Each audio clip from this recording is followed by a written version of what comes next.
You lay eyes on the surface for the first time in your life. Captivated by the endless sands before you, you scoop up a handful. Just then,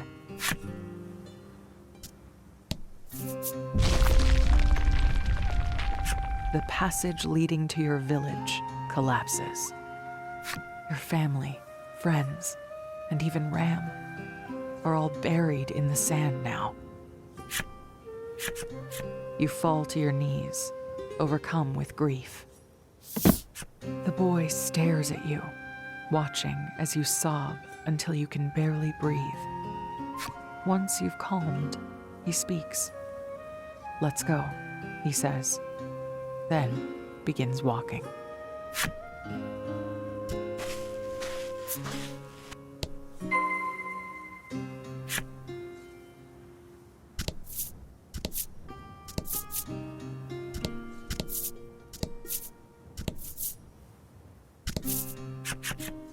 The boy stands before some sort of wreckage.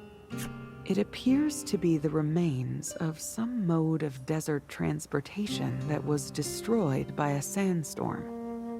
Whatever was inside of it seems to be missing, too. "Can you walk?" he asks you. For the first time, you realize just how thirsty you are.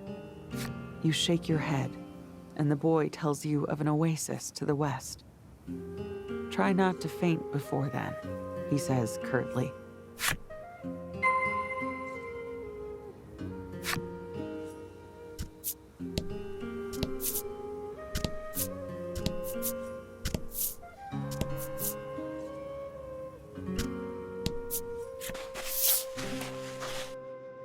Once you arrive, both you and the boy scoop water out of the oasis to quench your parched throats.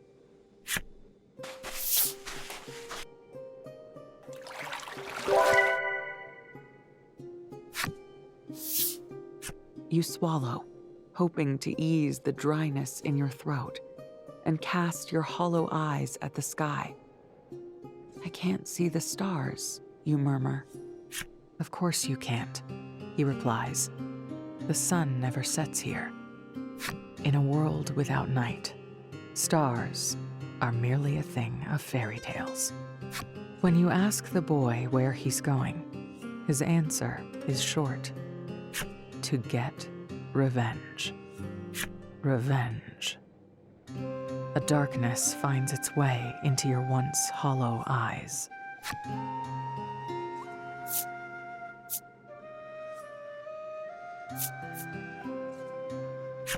"I want revenge on the monsters," you whisper. "They robbed you of everything you loved. There's no way that can go unpunished." "Follow me," he says, then extends a hand to you. You take it. The boy says he's heading to Steelborough in the north to find a means to exact his revenge. You decide to head that way with him.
Battle time.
Battle time.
Get him!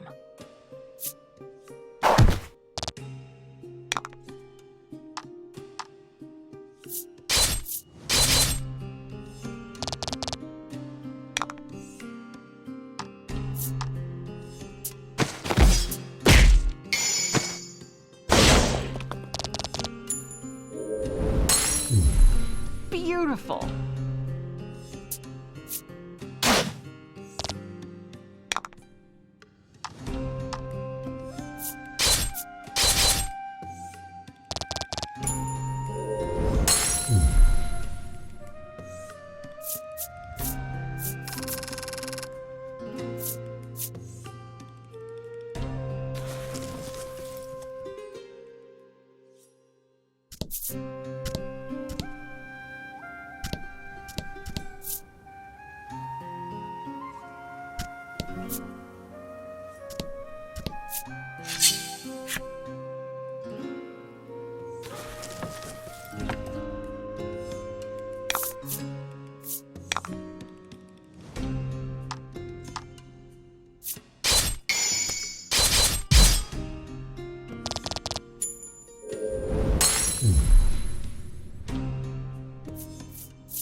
You find yourself in awe of the large and lively town, a far cry from where you came from. As you stand wide-eyed in wonder, the boy says, "Follow me," and walks off.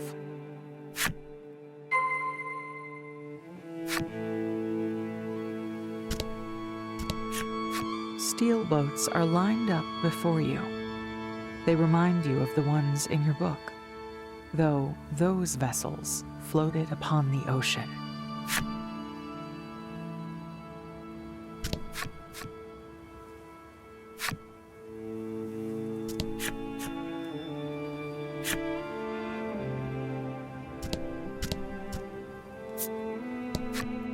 The boy sees your eyes darting about and laughs. "What? Are you a country bumpkin or something?"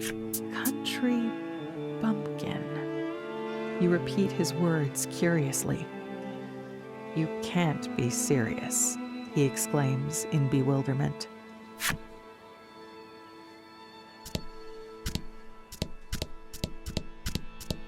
You contemplate entering the strange building, but decide it's best not to go poking around unfamiliar places.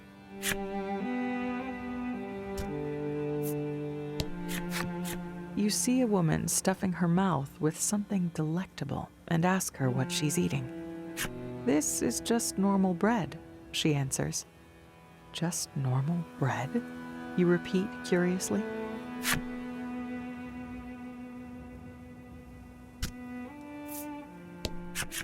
"Hey there, miss. How about a pretty hairpin? I think it'd suit you perfectly," a man calls out to you. "Thank you," you reply as you accept the accessory, then walk off. "Wait, you didn't pay," he calls after you. Confused, you decide to return the gift instead.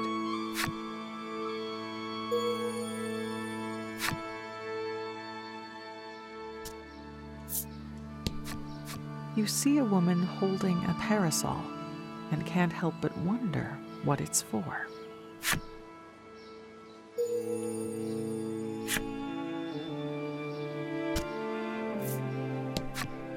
The gatekeeper bars your path. Only those with business in the mines are allowed to pass.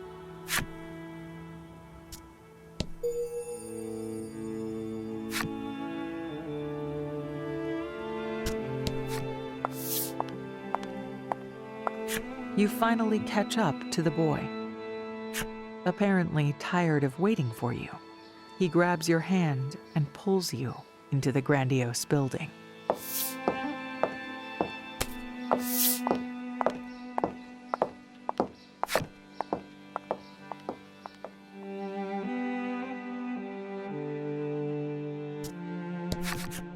In front of the boy stand several masked elders. "I brought her," he says, briefly introducing you.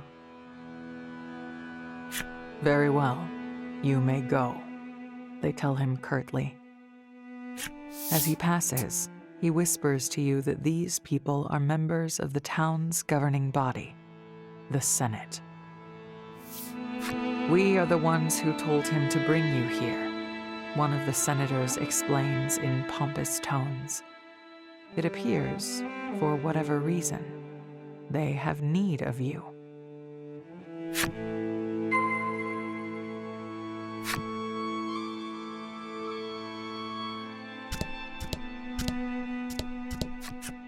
The senator refers to you as a subterran. According to legend, those who live beneath the surface have the power to subjugate monsters. He says they have need of that power.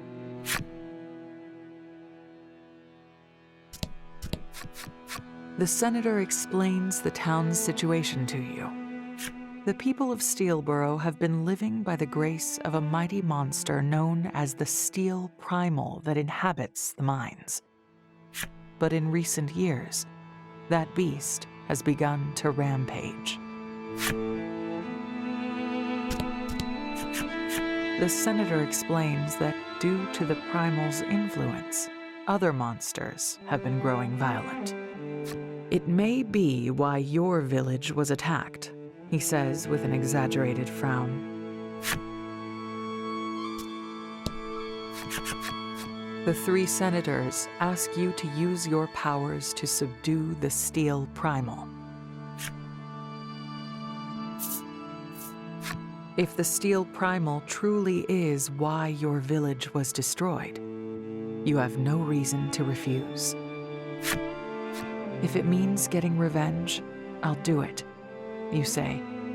Still, you have no idea how to use your so-called powers to subjugate beasts. Just then, one of the senators speaks. According to legend, you need special tools to activate your powers. Summoned by the senator, the boy presents you with new clothes and a weapon. He also hands you a bundle of papers that look like cards. You take them as told. It looks like you're ready, a senator says, and a monster in a steel cage is brought in.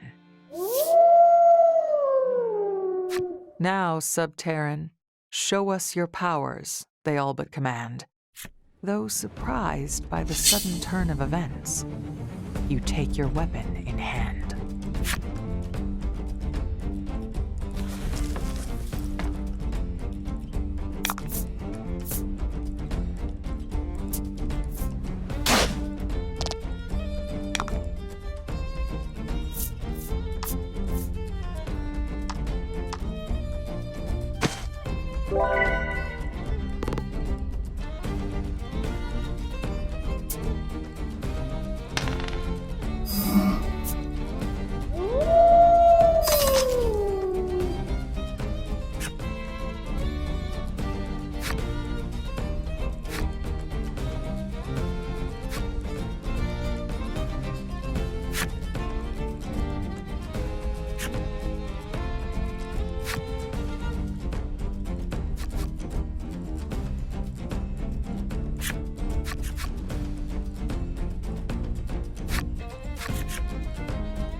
You defeat the beast with ease, and then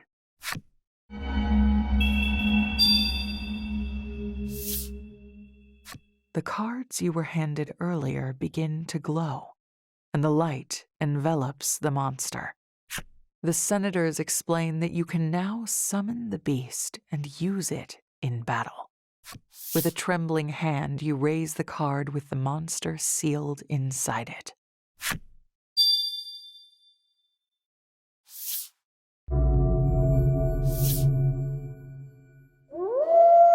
Just like the legend, the senators exclaim with joy.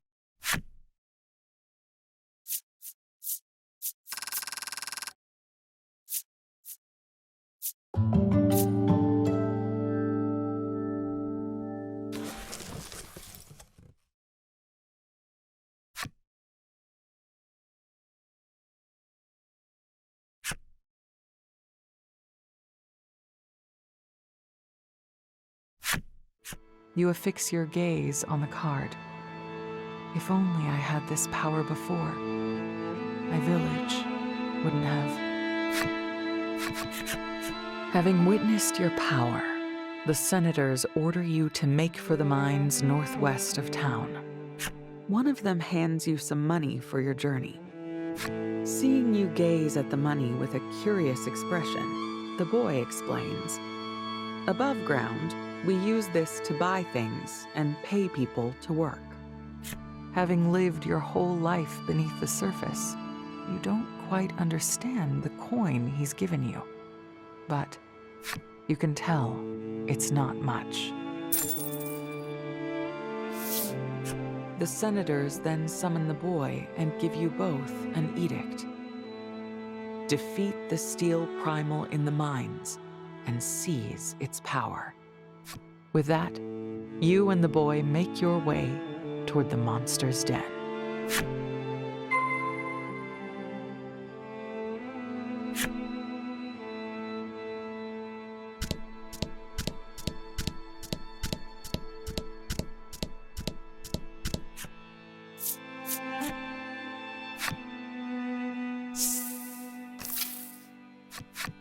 You're ready to set off toward the mines and defeat the primal.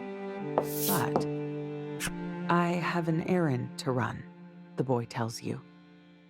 You can do some shopping while you wait. And without further ado, he walks away. You despair for a moment, having never gone shopping before. But with nothing else to do, you set out in search of shops.